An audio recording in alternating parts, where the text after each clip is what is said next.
میږ غلی شوي نه وي، میږ ورک شوي نه وي، میږ ټیټ شوي نه وي، میږ ډارېدلي نه وي.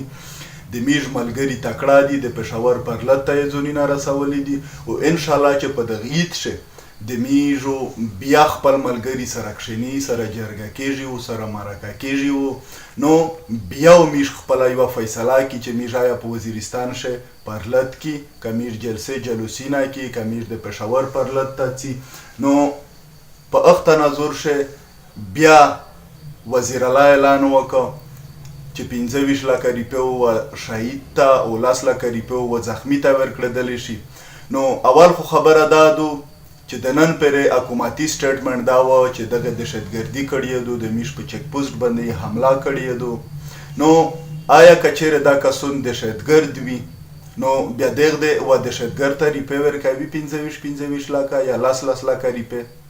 نو دا ظاهروي چې دی غلطي کړې دو، دی بې ګناه خلک شهیدون کړی دی، وړیکن کې وړکي یې شهیدون کړي دي. خو میږ دا ویایي چې په پاکستان شه د نن پرې د پښتین شهید بیخي لوړ چا په دغه شي باندې سوچ نه کو. په پنجاب شه یا په دا وطن شه و چې چیرې داسې واقعیا وشوه هغه ته و ډېرې روپۍ ورکړې شوې، هغه ته و داسې رقم اعلاني نه شول. خو په پښتونخوا وطن شه دا نمونه اعلاني نه شول. بیا څه وخت بعد 3 لکه روپۍ د پښتین د مړي قیمت و په پاکستان شه چې 3 لکه روپۍ و دی ورکوله. نو ویسې 25 لکه روپۍ ته ورسوه. خو میږ دا ویایي چې پښتانه ماندې زمان د دغه دپاره نه زیږوي چې بیا یې ته په ګیلې ووله او په ډېر په بېدردي باندې یې شهیدون کا.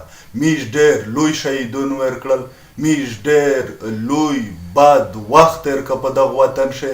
نو میږ دا ویایي چې پښتانه ماندې خپل زمان په دا خوره باندې په دغه وطن باندې د امن دپاره راوړي. نو میږ په خپله خوره باندې، میږ په خپل وطن شه، په پښتونخوا وطن شه میږ امن غواړي.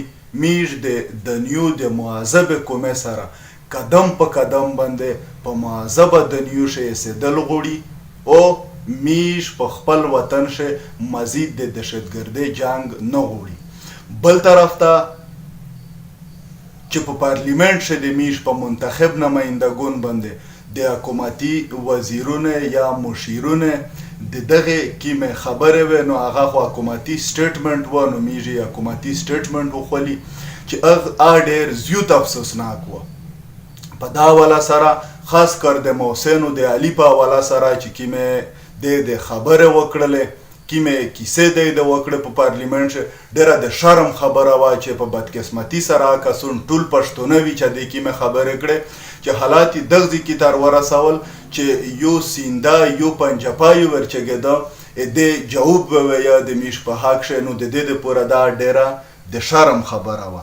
نو میږ دا ویایي چې د قومي اسمبلۍ چې کوم سپیکر دی دا د فورا پروډکشن آرډر جاری کو د محسن دی او د علي دی دپاره چې دوی د پارلیمنټ ته روشي، د خپله خبره وکړو، د په خپله خبره باندې وغږېږي. دا د دوی د آییني او جمهوري حق دی په دغه ملک شه چې دوی د روشي پارلیمنټ ته او خپله خبره وکړو. لکه څرنګې چې دا یو منتخب نماینده د سپیکر به اجازت نه بغیر نیو نشي په دغه ملک شه. خو په بدقسمتي سره د میږ د پښتانه دا حالات دي، د میږ دا حال دی چې د میږ ایمنګونغه دغه داس په بېدردي سره نسی جلینته کوي یې ټرچر کوي یې.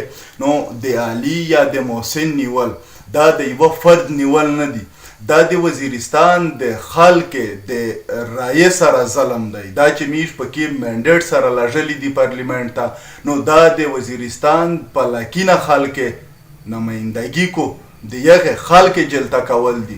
نو میږ دا ویایي چې که د میږ څومره هغه نیر ملګري په جیلینه شي دي هغه فورا خلاص کړل شي.